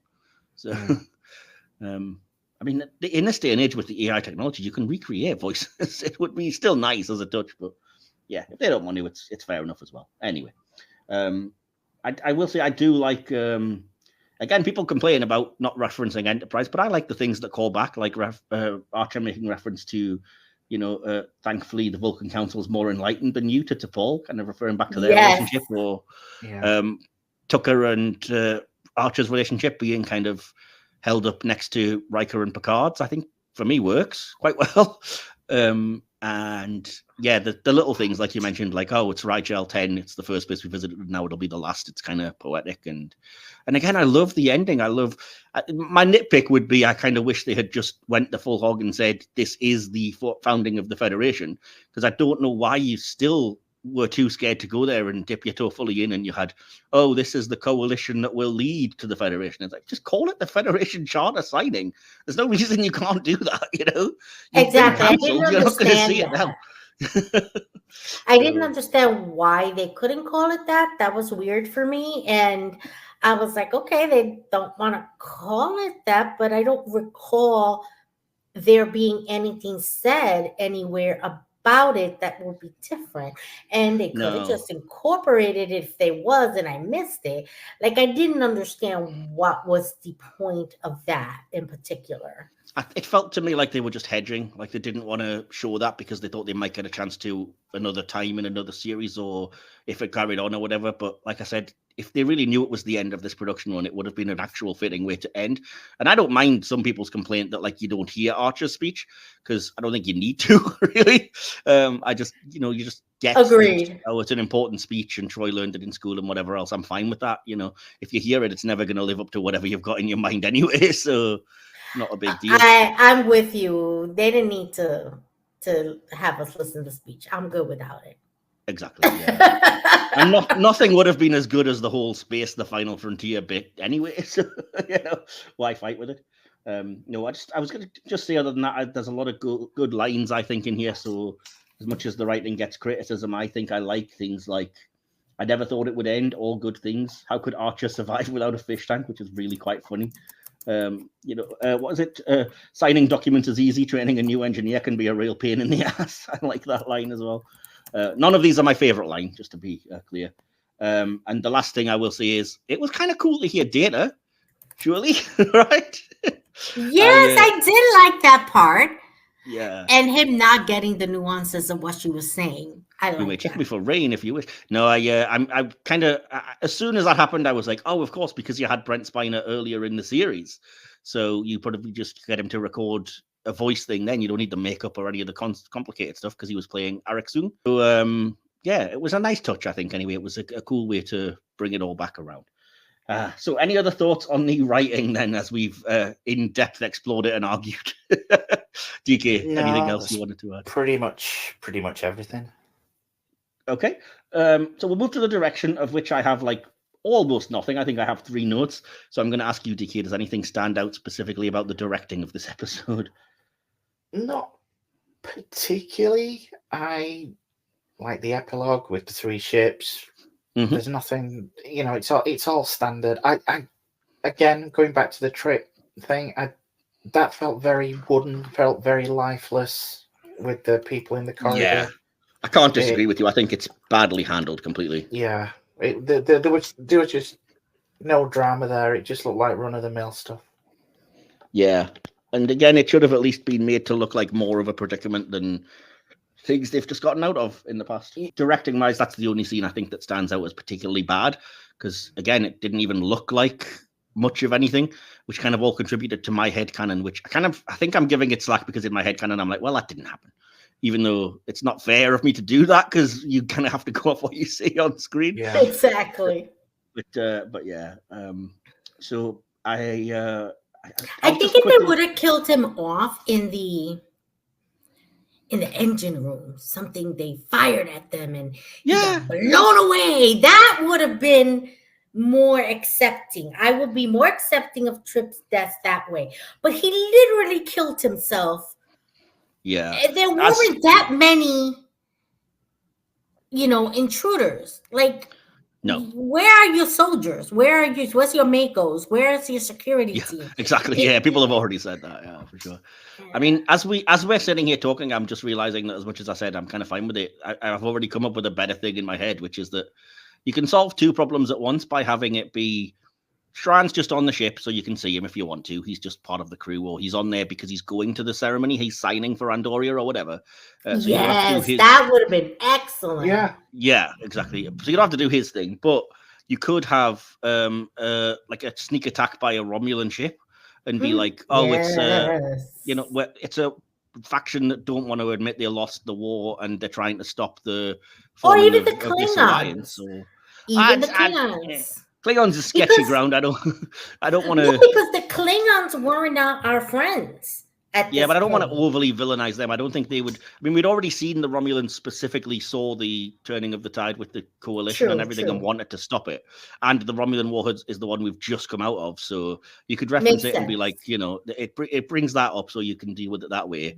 You can still have them be mostly cloaked. You don't have to see them on screen or anything, so you can stick within canon. But like you said, it can be a case of they've hit a critical area in the warp core or whatever. Tucker needs to stay and repair it, but unfortunately, as much as he saves the ship, it kind of irradiates him or blows him up or whatever else. And then not only does he die doing his actual job, but it's a lot more sensible, I suppose. Anyway, it just makes more sense. Yeah, this is what I mean. In the space of 5 minutes, you've come up with better plot lines for 2 subplots. Yeah, that's fair enough. I can't disagree. No, I don't have much for the directing, though, just to move it back to that. I have to say that Alan Kroeker directed the episode. I hope I'm pronouncing that right. And it was his 3rd series finale following DS9's What You Leave Behind and Voyagers Endgame. Kind of weird he did 3 in a row. And like you said, I think most of it is quite standard. There wasn't much that stood out, but, that's often a good thing with TV directing, as we always say. But I will say I made note of a good shot of Riker appearing in the mirror as he's kind of debating things back and forth. I always like this use of reflection. And I have to give shout out to the beautiful scene between Archer and T'Pol just before he goes on stage. As much for the acting, but yeah, the direction of that scene, I think it's just a really good scene in an episode. I think that scene alone means that you really shouldn't call this the worst episode ever, because it's such a good scene. It is a good scene. Absolutely. I thought that moment that they had right before he went on stage was so it's just beautiful and fitting. It was intimate. It was an intimate moment. I think the Enterprise crew all got their moments with the chef and everything like that. It was nice we kind of addressed all of them, where they came from, where they were headed and stuff, I thought. So, but anyway, moving, not good enough for DK. Moving on to the acting then in this case. Again, I haven't got anything specifically to tell you about. Just got a few of my own notes, but I don't want to go first. We know what my thoughts are going to mostly be. So let's see. DK, what about you? What do you make of the acting in this episode? What stands out, and what, for better or worse, what's good, what's bad, etc.? I thought Jolene was really good in this episode. I could not agree more. Yeah, it's ironic how everybody, when it first started, was slating her as the weak link, but I never saw that, and I think this is a good example of just how good she was. Agreed. That scene where she talks about, I mean, it's one of the, for me, it's a top 10 scene in Star Trek when she talks about they're sad about Tucker's death, and she says, he said my mother's death would hurt less, but it actually hurts more. Why would he lie? And then Archer's like, well, absence makes the heart grow fonder, but time heals all wounds. Emotions have a way of contradicting themselves. And it's the way she just says, and you wonder why we suppress them. Breaks my heart every time. That little exchange, that's my favorite line. So yeah, same. More or less, yeah. But I love that scene, because it gives you a little bit of a glimpse of what she's been going through, because they don't really address it. After her mom dies, and I get why they don't address it. They really can't, because she's Vulcan, and and I like the fact that they gave her this moment to say, how he was trying to help her through it, because he lost a sister, so he knew about pain of loss. But I do think T'Pol gets the kind of most to act and the most to do in this episode, because they, even before the death of Trip, she's talking about how their relationship ended off screen in the time in between, and she gets that beautiful scene in the shuttle pod where she's like, I'm gonna miss you, and she's opening up as much as a Vulcan possibly could. And again, I think it's a shame that it's the last episode, because I think she really found the balance in this of not being over emotional in that Vulcan way, but also being really heartbreaking and touching in the truth of what she's saying. That sounds probably way too highfalutin, but I just really liked her. No, I like it. I like that idea too. I think we kind of needed that about her, because I think that the Vulcans we're used to, although have don't express their emotions, we know that they're there in the surface. They're just suppressed. Exactly. And they do have their moments, but she's never had that until that moment. In the absolutely. Shuttle. Absolutely. So I know this is going to be a controversial question, but Nita, I'll ask you first. Do you think at least that Jonathan Frakes and Marina Sirtis did a good job acting in the episode? Always. Yes. Always. I mean, whether I think they should have been there or not is a different story. But I think they always put their best forward. They really do embody these characters so well. I think they do a fantastic job. They have such good chemistry. Yeah, and that was going to be my only note, was kind of related to what you said there. I think they just step back into it like that, like a comfy pair of shoes, I guess, to use the metaphor. And I just never doubt for a second that they're the same characters and they've got that same banter. And I thought they were really good. Like I said, if you disagree, if you don't like the plot device, fair enough. But I think in terms of the acting, they did a really good job. Whether it be Riker's kind of moral wrestling with his decision, or Troy being the kind of voice of the Federation, and I learned this in grade school, and this ready room, our brig's bigger than this. How could he survive without a fish, etc., etc. So I thought that was really funny. Yeah, exactly. Yeah. Referencing back. What about you, DK? What did you think? The performances are spot on. I can't fault them for that. Whether it was necessary, that's beside the point. They are good at what they do. They are good at the characters they portray. It's like slipping into an old comfortable pair of shoes at this point, I would imagine, after playing it in playing the characters again in Voyager and in the movies and stuff. So of course. No problem with the performance whatsoever. And what did you think about, DK, while I'm talking to you, about any of the rest of the cast, particularly like the Enterprise cast or Jeffrey Combs? Serviceable. Again, I don't know. I have a hard time differentiating the Shran stuff from with the writing. But he's good. He's always good at playing Shran.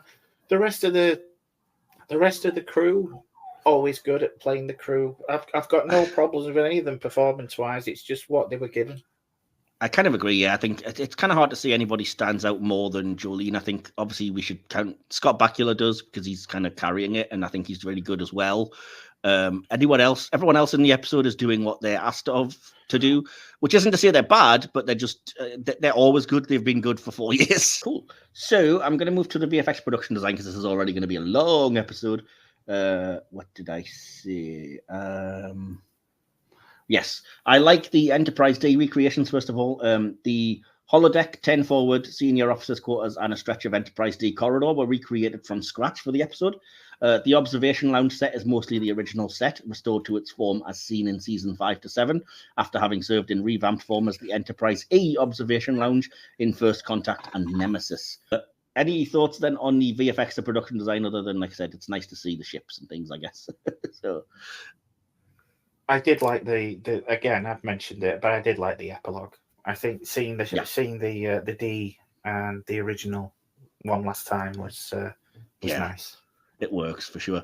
I have to say, it's such a random note, but I really like the alien makeup for the enemy pirate in this episode. Much as I don't like the character, I think he's got to be there. I think they did something really imaginative where they had this weird slit that was like it kind of halved the face, so it split. It was like as if you had a split in the hair, but it went right down your face. Yeah. And I was like, okay, you've done something at least a bit imaginative with that, as opposed to just a bumpy forehead. So it looks kind of cool. And I've got to say, I still get emotional seeing the sets of the Enterprise D one last time. I can't help it. I love Next Gen. So, yeah, that's all my notes. What about you, Nita?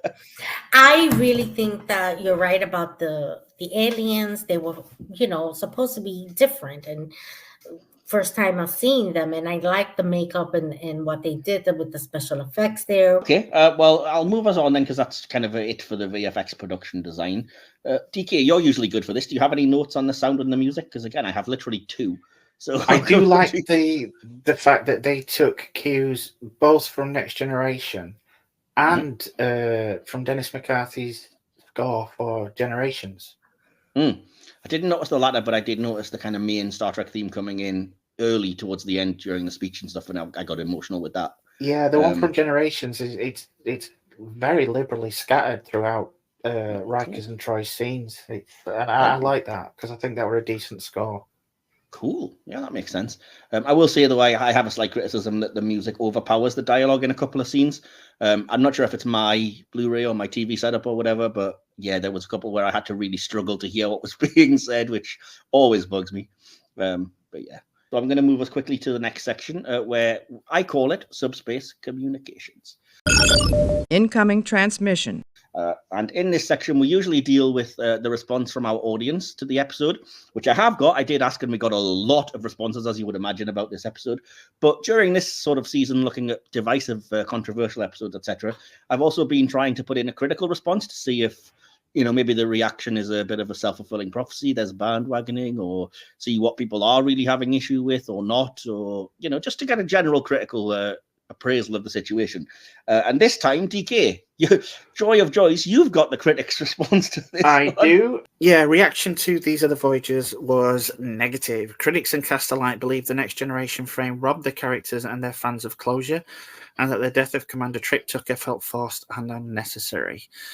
Before the episode aired, Jolene Blaylock called the episode appalling.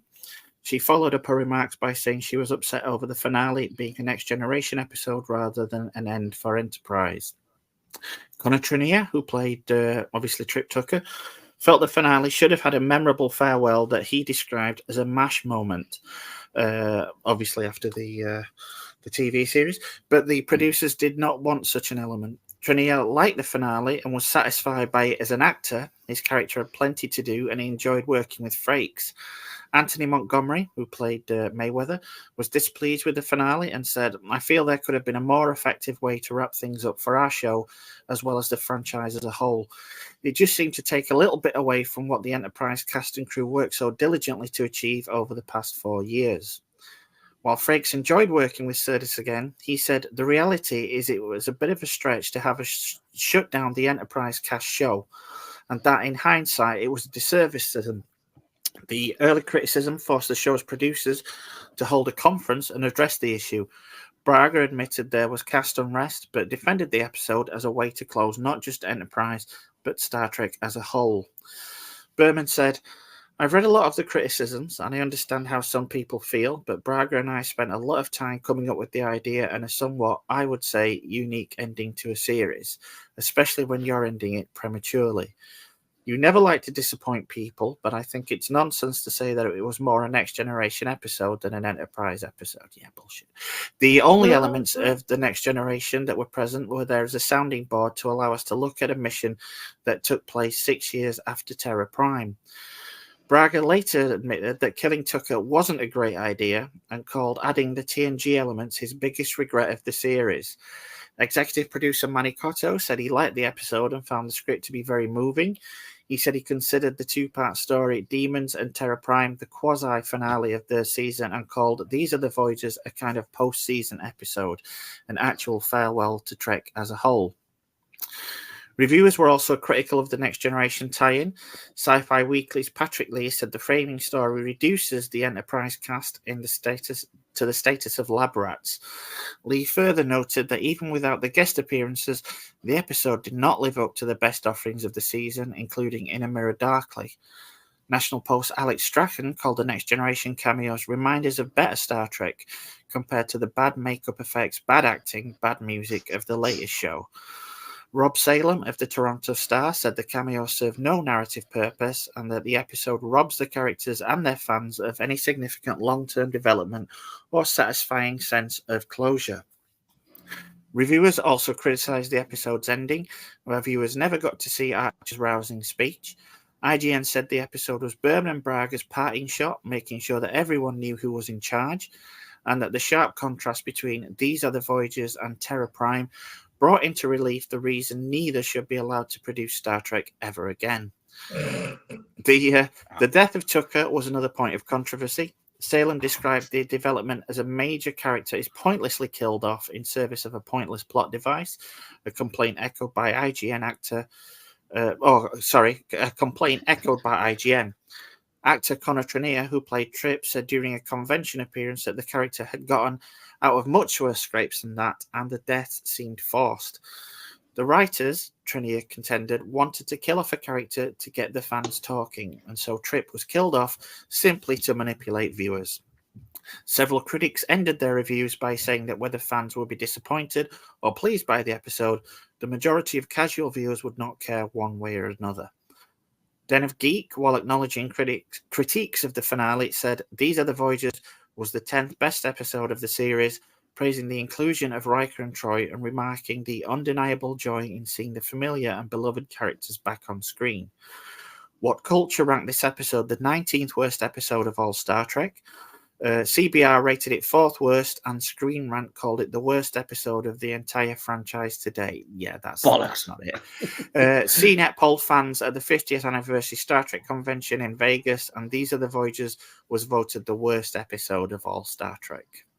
Yeah, I've already had my rant about that. That's complete BS. Thank you for reading all of that, DK. Sorry for giving you so much. It's all right. So, I apologise for tripping up in that little section. Oh, that's fine. Okay. So, I've got the audience response from you, the fan response, if you will. So, first of all, Scott Hussey on Blue Sky says, I'd give it 4 out of 5. I remember liking it when it aired, and I think the idea of framing an Enterprise episode as a historical flashback for Next Gen. Not great as a series finale, though. It steals the focus from the Enterprise crew, and of course, Trip's death was stupid. Yeah, from Facebook, Red Shirts and Runabouts group, Matt Davies says, as an episode idea, it's fine, but to have it as a rushed finale was poor. Felt the characters and series deserved more than a Next Gen tie-in as its ending. Trek Twitter Refugees group, Kenneth Armstrong says, 3 out of 5. It definitely, in my opinion, was one of the worst ending episodes for Trek series. I felt that Enterprise deserved a much better multi-episode ending. I think DK would probably agree with that. Yeah. Over on Star Trek VIP Nerd Lounge, Wes Huntington says, in the words of comic book guy, worst episode ever. I feel like These Are the Voyages is the biggest middle finger that Berman and Braga ever gave the franchise and its fans for, at that point, 18 years of continuous Star Trek. It was like a thanks for nothing episode. What? And thanks to Mike Sussman, who suggested the ending, the episode kind of redeems itself, but not completely. I still think nearly 20 years later, it's still the biggest insult to the fans, especially the cast of Enterprise. Disagree, but okay. Paul Sophocleus, sorry if I've mispronounced that, says, that's an episode of Next Generation. There was a disclaimer at the beginning of Riker's holodeck program which said, it's a dramatization and events may not have happened that way. From Star Trek fans UK and Ireland, James Muldoon says, I'm afraid it's a 1 from me. Bad idea all around. Tony Hicken disagrees and says it wasn't a bad idea for an episode. It was just an awful way to end the series. It also doesn't connect with the Next Gen episode, The Pegasus. Riker had no time to go to the holodeck for inspiration. He literally went from supporting his former captain to telling Picard about the cloaking device during a single scene on the bridge. Again, that's nitpicky, I think. But Matthew Huber says 1 out of 5. Look, Spock's Brain, Code of Honor, The Storyteller, and Threshold were the worst of their respective series at that point, and Enterprise's worst had yet to be decided. I'm sorry, there's worse than this in Enterprise. I'll just... Anyway, then These Are the Voyages comes along and slaps the remaining fan base across the face by killing off Trip Tucker and adding nothing to the story in the process, and turning the Enterprise finale into a next-gen holodeck episode that doesn't even work because Riker and Troy are 20 years older and look at no matter how much makeup they use. Really?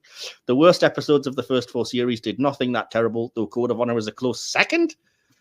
Strong disagree, but okay. From my personal Facebook, Tyler Weddle says, nobody kills my boy, not even on the holodeck, -1 stars. Back to Star Trek fans UK and Ireland. Andrew Stickland says, I have a love-hate relationship with the episode. I loved seeing Riker and Troy again on TV, but then they basically turned the finale of Enterprise into a next-gen episode. I don't think so. Jim Goff says, great episode, just a bad Enterprise series ender. Sean Weaver says it was okay. I don't think it was fair to the series to bring in Frakes to save the send-off. It was like Paramount thought it couldn't stand on its own, and it wasn't a fair send-off to the series. The Orion on Blue Sky says, I'd rate it a 2. There is the trip death issue, but my 2 biggest beefs are 1, the time jump. It's jarring considering where the series had left off. 2, it feels disjointed and tacked in. It doesn't feel like a proper send-off, just more obligatory. Back again to Star Trek fans, UK and Ireland. Christine Stoddard says, awful, I hated it. Julio De Palma, gives a big fat 0. Jamie Ellis says 3, if I'm honest. I don't mind it at all. It felt harmless enough. Matthew Hadcraft says it sounded like a great paying of homage on paper, but seen as a cheap get-out after cancellation, and the fans deserve better. Exactly what Brannon Braga felt after seeing it and the fans' reaction to it. Small Brainfield on Blue Sky says 1 out of 5 stars. If a TV show could punch you in the dick, it would look like this. Oh, damn. Oh. Ouch. Ouch, ouch. I don't get mad at TV very often, but F that episode. Okay. We're nearly done, I promise. Star Trek Forever group. Laurie Bland says, I pretend that episode doesn't exist. Patrick Broom says, can I assign negative stars or imaginary numbers? Jason Creech says, I know all the arguments for why it's the worst episode ever, TM, but I never got that. I thought it was a fine send-off and a sincere effort to tie Enterprise to the rest of the franchise, even if it wasn't perfect. Thank you. Bruce Boston says, 1/4 of a star. Enterprise was a great series and deserved better. John Stopple simply says 1. Martin Hafer says 1/2 star or less. Michael Anderson says the series finale is Demons Terror Prime. That last episode was a fever dream of Braga and Berman, and none of the actors involved speak fondly about it. Matt Bennick says not a terrible episode, but a horrible series finale. Ryan J. Gessund says 3 stars in the current vernacular, and I hope I'm using this right. It was mid. Nick Digman says 5 out of 5, one of the best episodes in Enterprise. Thank you. Nigel Hook says, I think it's a really good episode, actually. Arguably, they shouldn't have done the Next Gen Enterprise on the very last episode. It would have been better as a penultimate episode with a more Enterprise-centric episode to follow from it. But nonetheless, I'd give it a 4 out of 5. And finally, from my personal Instagram, Camos Mills says, I get the criticism, but I love the episode, particularly that voiceover ending of Kirk, Picard, then Archer. My dad and I were disappointed the show was over, but it was also my introduction to TNG and the original series. I immediately after that final scene resolved to find and watch the other 4 live-action shows my dad said was out there. So yeah, some good did come of it, you see. So before we finish up with our favourite things and our conclusions and score, hopefully within the next 10 minutes, we do have some poetry-related business to take care of, DK. So we have to give our limericks for These Are the Voyages. And I'm going to ask you again, do you want to go first or would you rather I do? I'd rather you do it. Great. I'll start us off then. You know my thoughts on the episode, but this kind of makes it obvious. It's the end of a long trekking era, and not just for Archer's crew either. So we'll send off all our shows by going back to long ago, and the franchise will take a short breather. There you go. Oh, I like that. Go on, then give us your presumably vitriolic. No. Archer's refusing the glory, while T'Pol is still somewhat horny. Will the crew get their due? See their legacy ensue? Oh no, it's all bloody Riker's story. That's good. I like that. Actually, that works really well. I'll give you that. You crushed it with the first two lines immediately. Cool. Right. That was really good. We will move on then to our finalizing things here, starting with our favorite character, moment, and line. Spark analysis. DK, who was your favorite character in this and why? T'Pol. Just because I think Jolene did an absolutely barnstorming performance on this one. Absolutely. Nita? I gotta agree with him. T'Pol did do a fantastic job. And I think that I'm gonna stick with that one too. Yeah.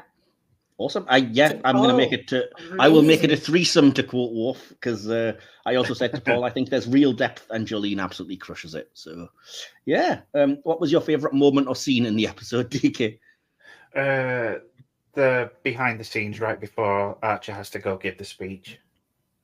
Yeah, okay. What about you, Nita? I actually really like it when they're in the shuttle and she's having that moment with him, with Trip. I think that that's really an important part of finding closure with someone who's gonna die and you don't know that. Yeah, okay. Good, makes sense. Yeah, cool. I basically agree with DK, but I said the whole ending overall just really gets me, starting from the behind the scenes right the way to the closing montage, which I know is a slight cheat, but what the heck. So do you have a favorite line you could shout out, DK, from the episode? We mentioned it earlier. It's the time heals all wounds thing, and then T'Pol saying, and you wonder why we suppressed them. I get you. Okay, cool. What about you, Nita? Anything stand out, or is it the same? No, I think that for me is when she's talking to the chef, which is Riker in this case, and she realizes, I think she comes to that realization in that conversation, she still might have feelings for him. Yeah. Okay, cool. Mine is actually from the same scene as DK's, but not the same line. It's a little exchange starting with Archer saying, when I took command 10 years ago, I saw myself as an explorer. I thought all the risks would be worth it because just beyond the next planet, just beyond the next star, there would be something magnificent, something noble. And then he goes on to say, oh, now I have to, Trip's dead and I have to say it's all worthwhile. And T'Pol responds, I think Trip would be the first to say it was worthwhile, which is quite sweet. So, with that done then, we just have our conclusions and our score out of 5 Starfleet Deltas. And Nita, I'm going to come to you first as the guest. Do you have a conclusion and a score for us here? Well, I think in conclusion, not a bad episode, just not a good finale. And I would give it a 2-star. 2? Oh. Well, because they used it as a finale, so I'm going to give it 2. Criminally low. Okay. I'm DK, sorry. Do you want to give us your conclusion, or would you rather I went before you? You're probably better going last. Then they'll have something nice to say about it. Yeah. Yeah, I love Enterprise. I don't love this. The crew deserves so much better than whatever this was. It was just a waste. I mean, don't get me wrong, performances were good, and any Star Trek is better than most TV offerings. And I understand what they were trying to do with this, but no, it doesn't cut it for me. Poor, and I've given it 1.5. Oh, what? Well, here I go with my controversial statements that will get me kicked out of fandom. There are times in the Trek fan base that I feel really connected, seen, and enjoying of a shared experience. Then there are times where my fellow fans feel like an alien species that I cannot understand. The reception to this episode is very much the latter. I've tried to comprehend it. Is the hatred a case of bandwagon jumping, fan entitlement, hatred of people working on the show that has nothing to do with the episode itself? I don't think I'll ever know, and I've had to come to the conclusion that I don't care. The best of the fan base would never begrudge somebody liking something regardless of whether they did or not. I know I never do, and I absolutely love this. I love seeing my favourite Trek show paid homage to end this run, in my opinion, very fittingly. And it is an end to a run that began in 1987. Not just a series, initially unpopular, let's not forget, that launched in 2001. But even if you have an issue with that part, there's a good Enterprise episode in here and a good finale. Chop the next gen stuff out when you still have a tale of the crew saying their goodbyes, reflecting on the mission, helping an old friend, and arriving to essentially set up the Federation we know and love. I don't think it would resonate as strongly, at least for me, but it's all there. And what more did people want? Okay, killing Trip wasn't handled very well, and there are logical inconsistencies that you have to handwave away a bit, unheard of in this franchise. We were never going to get 45 minutes that fit in the Romulan War, constructing Kirk's ship, forming the Federation, etc., etc., etc. And I think what we got was poignant, moving, and effective. I'm sorry, but to borrow a Gen Z meme, they'll never make me hate you. And I give it 4.5 out of 5. 4.5. Holy shit, dude. I like the episode. I'm not apologizing for liking something. You know what I mean? Oh no, absolutely not. No, fair enough. But I'm just shocked. Even if you're wrong. I'm just teasing you. Yeah, I mean, I'm not going to change anybody else's mind, but I have to be honest with myself. And I rewatched it for this and was like, let's see if I can see, if it doesn't have as much an effect or whatever. I still like it a lot. I can't help it. So yeah, adding those scores together, dividing by 3 gives us a final score for These Are the Voyages of 2.6 out of 5, which does scrape it into the territory of a hit just by 0.1. So I guess I'll take that, since my 4.5 probably did the bulk of the work to get that there. So, are you going to curl up on the sofa, put a blankie over you and cry, Mike? No, I don't mind what people think. As long as it's legitimate criticism, I couldn't care less. As long as you're not sitting there telling me you didn't like it because the captain cried too much, or a woman would never be in command, or whatever ridiculous argument of the week it is, I couldn't care less. Exactly. As long as we're all fair, which I think we have been. So yeah, and so we cruise gently into a nebula and say farewell to our episode reviews for another year. Which just leaves me time to thank Nita for joining us. Thanks again, Nita. Sorry, I hope I didn't come off. Hope I didn't come off too argumentative as I defended. No, not at all. Not at all. You my brother from the UK. It's all good. Awesome. And I know I say this all the time, but where can people find you and the Sci-Fi Queens? And do you have anything coming up you want to plug? Yeah, on November 15th. Is our next episode, 8 p.m. Eastern Time. We're going to be reviewing the sci-fi movie Archive that you'll find in Amazon Prime. And you can find find us on YouTube, TikTok, Facebook, Instagram, X, all under Sci-Fi Queens. Awesome, and I will put the links in the description as always. DK, do you have anything you wanted to shout out, or have you rejoined social media by any chance since the last time we spoke? That's a no to both. Yeah, fair enough. Did you at least have fun discussing the episode despite our disagreement? Well, I mean, you say disagreements, but this was a friendly chat compared to our Prodigy Borg discussion, so I'm fine with it. Oh. Picard Borg discussion, you mean? And yes, absolutely. Fair enough. You can always find us anyway at the links that will be appearing on screen as I edit it in on the YouTube episode, or use the link tree in the episode description to find us.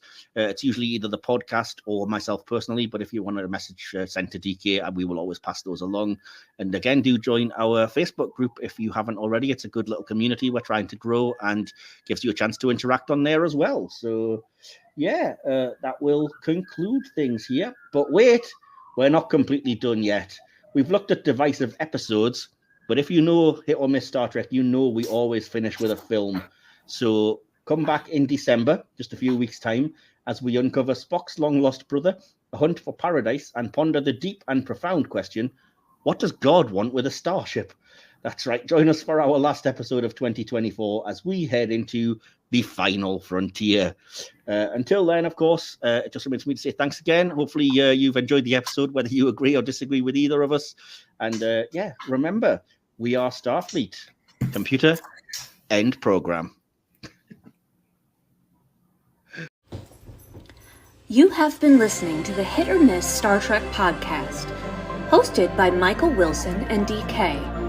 Produced and edited by Mike Wilson. Additional material by D.K. Please remember to like this episode and spread it throughout subspace. Subscribe to the Hit or Miss YouTube channel and follow us online. Links to all of our social media pages can be found via the link tree listed in the episode's description. For any queries or to apply to be a guest on the show, you can also email homstartrek@gmail.com. This podcast is part of the Mike's Podcasts Network. You can listen to this and our sister podcasts on all good podcast providers by searching for Mike's Podcasts. Hit or Miss Podcast was based on an idea by Michael Wilson and Will Templer.